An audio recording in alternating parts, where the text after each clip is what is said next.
ये कहानी है एक ऐसे बॉक्स की जो दूसरी दुनिया से आया है, टाइम पोर्टल के थ्रू ट्रैवल करके। जो मिलता है दो बच्चों को और उनके अंदर आ जाती हैं बहुत अजीब शक्तियाँ। इस मूवी का नाम है द लास्ट मिम्जी। फिल्म की स्टार्टिंग में हम लीना नाम की लेडी को देखते हैं जो कि कुछ छोटे बच्चों को एक स्टोरी सुना रही होती है। वो बताते हैं कि काफी टाइम पहले हमारी अर्थ की कंडीशन बहुत खराब होती जा रही थी। धरती पर बहुत अजीब अजीब घटनाएं हो रही थी। लगता था कि अब धरती खत्म ही हो जाएगी और इसीलिए एक साइंटिस्ट इस धरती को बचाने में लगा था, जो कि कोई खास चीज बना रहे होते हैं। और काफी बार ट्राई करने के बाद भी वो चीज नहीं बन रही होती है। लेकिन एक दिन वो एक्सपेरिमेंट कामयाब हो जाता है और तभी एक ग्रीन पोर्टल ओपन होता है और उसके अंदर एक डिवाइस चला जाता है, जिसके बाद सीन चेंज होता है और हम एक स्कूल को देखते हैं जहाँ पर एग्जाम चल रहा होता है। जिसके बाद हम डेविड नाम के आदमी को देखते हैं जो कि अपनी वाइफ जो को कॉल करके कहता है कि आज उसे आने में देरी हो जाएगी, उसे ऑफिस में कुछ जरूरी काम है। और जब डेविड घर आता है तो अपने बताए गए वक्त से भी ज्यादा लेट आता है, जिससे उसकी सारी फैमिली उससे नाराज हो जाती है। और इसलिए डेविड हॉलीडे का प्लान बनाता है और अगले दिन वो अपने फार्म हाउस पे घूमने के लिए निकल जाते हैं, जो कि एक खूबसूरत आइलैंड पर होता है। अब आइलैंड पर पहुंचने के बाद ये फैमिली, जिसमें एक कपल अंदर एंजॉय कर रहे होते हैं और इनके बच्चे बाहर एंजॉय कर रहे होते हैं। और इन बच्चों के नाम होते हैं नोआ और एमा। एंड यहाँ पर वो बीच पर खेल रहे होते हैं। लेकिन तभी उनके पास समुद्र से एक अजीब सा बॉक्स आता है, जिसे ये दोनों उठा लेते हैं और इनके टच करते ही वो बॉक्स खुल जाता है। और ये वही बॉक्स होता है जो कि कुछ देर पहले उस ओल्ड मैन ने एक ग्रीन पोर्टल में टेलीपोर्ट किया होता है। अब इस बॉक्स के अंदर इन बच्चों को एक ग्रीन ग्लास मिलता है और नोआ का ये ग्रीन ग्लास काफी अट्रैक्टिव लगता है और इसीलिए वो इस ग्रीन ग्लास को और उस अजीब तरह के बॉक्स को अपने घर ले आता है, अपने मॉम डैड से छुपाकर। लेकिन जल्दी इसके बारे में उनकी मॉम को पता चल जाता है और अब नोआ ये ग्रीन ग्लास अपनी मॉम को दिखाता है। लेकिन जैसे ही वो अपनी मॉम को ये ग्लास देता है वो ब्लैक कलर में बदल जाता है और जैसे वो फिर से नोआ के हाथ में आता है वो फिर से ग्रीन कलर में बदल जाता है। एंड इसका मतलब ये होता है ये किसी तरह की फिंगरप्रिंट टेक्नोलॉजी है। जो इसे सबसे पहली बार छुएगा ये सिर्फ उसी से कंट्रोल होगा। और सबसे पहले इस पत्थर को इन दोनों बच्चों ने छुआ होता है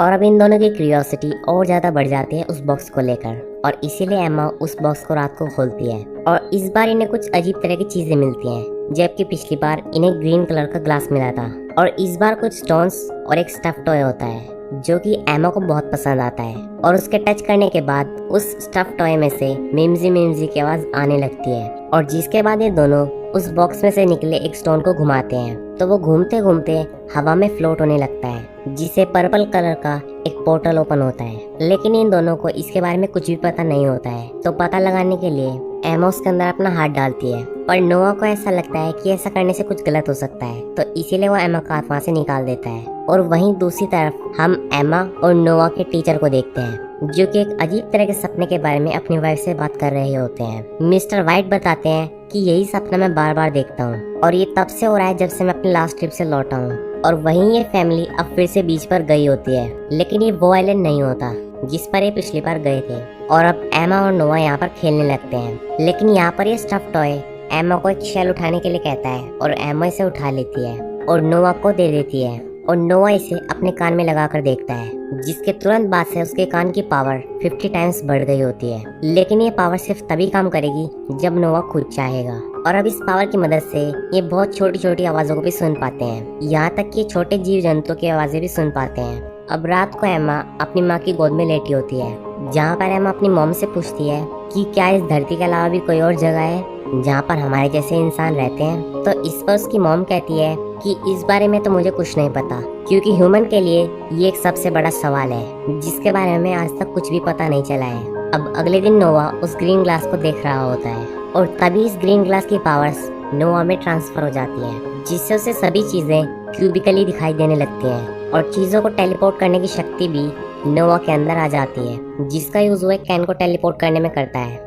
और ये बात वो अपनी बहन एमा को बताता है, तो एमा इस पर कहती है कि उसे इस बारे में पहले ही पता था, मिम्जी ने मुझे इस बारे में पहले ही बता दिया था। और अब मिम्जी यहाँ पर एमा को बताती है कि उनके डैड यहाँ पर आने वाले हैं और तभी उनके डैड वहाँ पर आ जाते हैं। और अब इन चीजों को देखकर नोआ को बहुत अजीब लगता है और अब इसके बाद वो फिर से उस ग्रीन ग्लास को देखने लगता है। एंड इस बार वो अपनी शक्तियों को आजमाने के लिए गोल्फ की बॉल को टेलीपोर्ट कर देता है।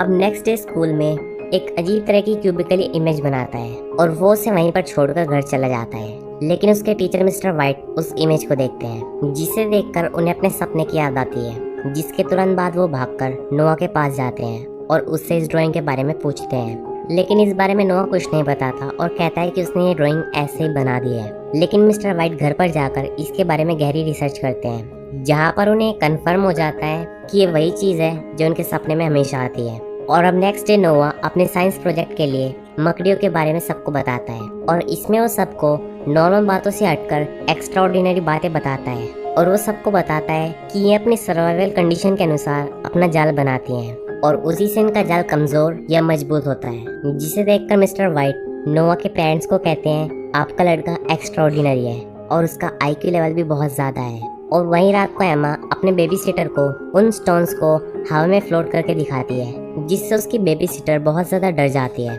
और वहां से भाग जाती है।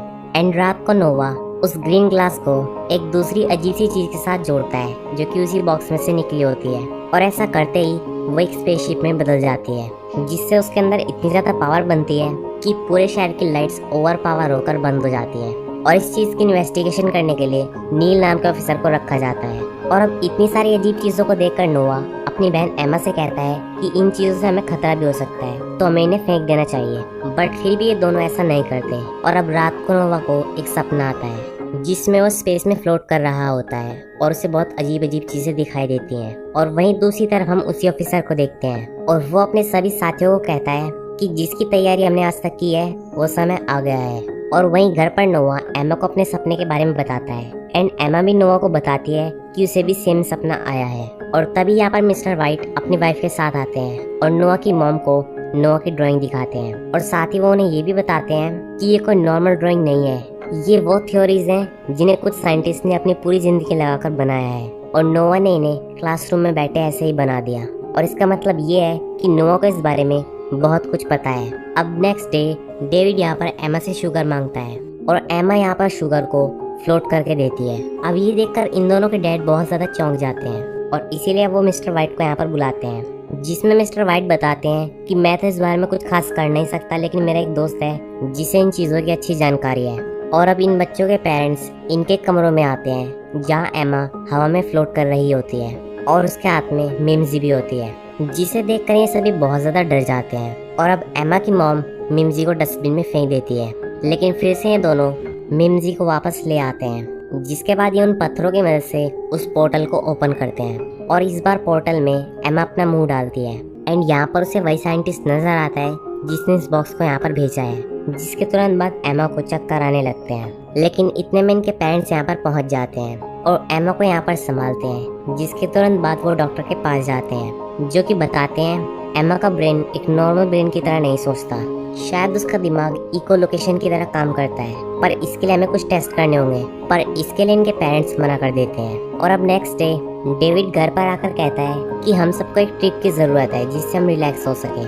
पर इसी मोमेंट पर नील यहाँ पर पहुँच जाता है अपने इन्वेस्टिगेशन ऑफिसर्स के साथ। अब यहाँ पर डेविड और उसकी वाइफ पूछते हैं कि यहाँ पर आप क्या कर रहे हैं, हमने क्या किया है। तो यहाँ पर नील बताता है जिस दिन पूरे शहर की लाइट गई थी उसकी वजह आपके घर में ही है, क्योंकि आपकी लोकेशन उसमें ट्रैक हुई थी और इसीलिए हमें जांच करनी होगी। जिसके बाद ये सभी इन चारों को एक जगह पर लेकर जाते हैं। वहाँ पर ये सभी आराम से बैठ जाते हैं एंड यहाँ पर लगता है कि सब कुछ ठीक है, पर ऐसा नहीं होता। सभी पुलिस ऑफिसर्स इन पर नजर रखे हुए होते हैं, क्योंकि उन्हें ऐसा लगता है कि उनकी फैमिली को किसी खास टेक्नोलॉजी के बारे में पता है, पर इन्हें कुछ भी पता नहीं चलता है। अब आफ्टर दैट ये मिस्टर वाइट को कॉल करते हैं और इनके बारे में पूछते हैं, पर उनसे उन्हें कुछ खास पता नहीं चलता।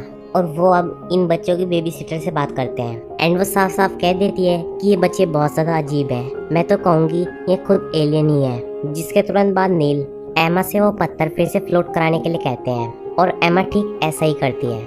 एमा यहाँ पर ये भी बताती है कि ये सभी चीजें उसे मिम्जी ने सिखाई हैं। जिसके बाद सभी लोग उस स्टफ टॉय पर रिसर्च करने लगते हैं, जहाँ रिसर्च से इन्हें पता चलता है कि स्टफ टॉय के अंदर एक बायोनिक चिप है, कि ये जिस टेक्नोलॉजी को यूज कर रहे हैं इस स्टफ टॉय की टेक्नोलॉजी इनकी टेक्नोलॉजी से 3000 गुना एडवांस होती है। क्योंकि जहाँ तक इन्होंने एआई की शुरुआत भी नहीं की है, वहाँ इस स्टफ टॉय की टेक्नोलॉजी एआई की हाई एडवांस टेक्नोलॉजी पर पहुँच चुकी है। अब इसी बीच एमा इन सबको बताती है मिम्जी हम सबको कुछ बताना चाहती है। अब ये डॉल एमा को सब कुछ बताती है और एमा सबको सब कुछ बताती है। वो बताती है कि फ्यूचर में टाइम ट्रैवल मशीन बनाने में काफी ज्यादा प्रॉब्लम्स आती हैं और वहीं धरती का वातावरण रहने लायक नहीं रहता और इसीलिए वो हमसे टाइम के थ्रू कांटेक्ट करने की कोशिश करते हैं। उन्होंने ऐसा करने की बहुत बार कोशिश की बट वो नहीं कर पाए और इस बार वो कामयाब हो जाते हैं और टाइम ट्रेवल के थ्रू मिम्जी हमारे वर्ल्ड में आती है। और एक स्टफ टॉय उन्होंने इसीलिए भेजा है क्योंकि जब भी उन्होंने ह्यूमन को भेजने की कोशिश की वो हमेशा मारा गया। अब ये सारी बातें सुनकर ये सारे ऑफिसर्स सब अजीब अजीब सी बातें करने लगते हैं क्योंकि ऐसा केस इनकी लाइफ में पहली बार हुआ था। एंड अब ये सभी को अलग अलग कमरों में लॉक कर देते हैं। पर नोआ और एमा अपनी शक्तियों के थ्रू एक दूसरे से बात कर सकते हैं और नोआ यहाँ पर एमा से कहता है कि हमें जल्द से जल्द वो स्टोन्स और मिम्जी को यहाँ से छुड़ाना होगा और अभी अपनी पावर्स की मदद से इस जगह से निकल जाते हैं। जिसके बाद ये दोनों अपनी चीजों को ढूंढने लगते हैं। अब यहाँ पर मिम्जी तो इन्हें मिल जाती है पर इनके पत्थर अब टूट चुके थे। लेकिन एमा यहाँ पर नोआ से कहती है कि अब भी हमारे पास कुछ पत्थर बचे हुए हैं जो कि हमारे फार्म हाउस में है और अभी एक ट्रक को लेकर तुरंत अपने फार्म हाउस की तरफ जाते हैं और ड्राइविंग भी नोआ अपनी पावर्स की मदद से ही कर पाता है। पर रास्ते में इनका पेट्रोल खत्म हो जाता है और वहीं इनके टीचर को फिर से वही सपना आता है। लेकिन इस बार इसमें ये खास होता है कि उसे कोई बुला रहा होता है। जिसके तुरंत बाद वो नोआ और एमा को ढूंढने के लिए निकल जाते हैं और अभी तीनों फार्म हाउस की तरफ बढ़ते हैं। अब यहाँ पर इन्हें पत्थर मिल जाते हैं और ये एक पोर्टल ओपन करते हैं और ये सभी चीजें इन्हें मिम्जी बता रही होती है और नोआ यहाँ पर उस स्पेसशिप को लाता है एंड इस पोर्टल में अब एमा मिम्जी को डाल देती है। अब मिम्जी के अनुसार यहाँ पर सब कुछ ठीक होता है और अब मिम्जी यहाँ पर टेलीपोर्ट होने लगती है। पर तभी यहाँ पर एमा का हाथ उसमें फंस जाता है और अब तक इनके मॉम डैड भी यहाँ पर पहुंच जाते हैं एंड नोआ यहाँ पर अपने डैड को इस स्पेसशिप को दे देता है जो कि इस पोर्टल का जनरेटर होता है और नोआ अपनी बहन को बचाने के लिए चला जाता है और वो अपनी बहन को बचा लेता है। और अब मिम्जी अपनी डेस्टिनी पर पहुंच जाती है यानी कि उस साइंटिस्ट के पास पहुंच जाती है जहां से उसने उसे भेजा था। और इस साइंटिस्ट ने इस स्टफ टॉय के अलावा बहुत सारे स्टफ टॉयज को भेजा था लेकिन सिर्फ यही लौट कर आता है जिससे इन्हें पता चल जाता है ठीक हमारे जैसी स्पीशीज कहीं और भी रहती है क्योंकि इस AI टेक्नोलॉजी के थ्रू उन्हें सब कुछ समझ में आ जाता है कि धरती पर क्या क्या हुआ। क्योंकि फ्यूचर के जो इंसान हैं उन्हें अर्थ के बारे में कुछ पता ही नहीं होता है क्योंकि उस समय तक धरती का वातावरण खराब हो चुका था।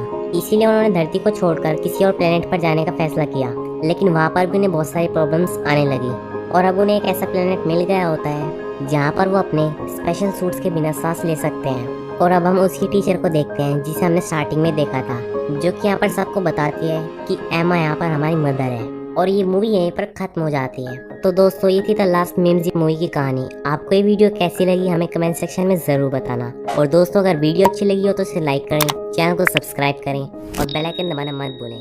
Thanks for watching my video.